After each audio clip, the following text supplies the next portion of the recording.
Iran మీదన రహస్యంగా America తన కార్యకలాపాలు అయితే కొనసాగిస్తుంది. ఏ క్షణంలోనైనా దాడి చేయడానికి ఇజ్రాయెల్ అమెరికా కలిసి స్కెచ్ చేస్తున్నాయి. పైకి లేదని చెబుతూ నడుస్తున్నది అన్నటువంటి ఆ చర్చ ఇరాన్లో అనుమానాలకు రేకెత్తించింది. ఇరాన్ తాజాగా ఒక ఘాటైన హెచ్చరిక జారీ చేసింది. ఖతార్లో ఉండేటటువంటి దోహాలో ఉన్నటువంటి షెరటాన్ హోటల్ని పేల్చేస్తాం అంటూ Iran revolutionary guard corps IRGC warning ఇచ్చింది.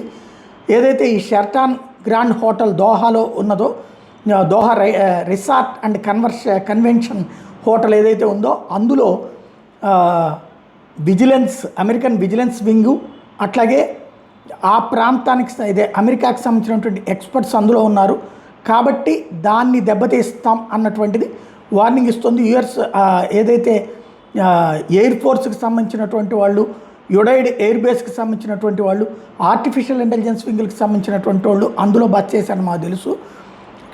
ప్రయాణికులు, అలాగే వ్యాపారస్తులు, అలాగే స్థానికులు దోహాలో ఉన్నటువంటి ఆ హోటల్ దగ్గరలో ఉండదు, ఏ క్షణంలోనైనా సరే మేము పేల్చేస్తామని ప్రకటించింది.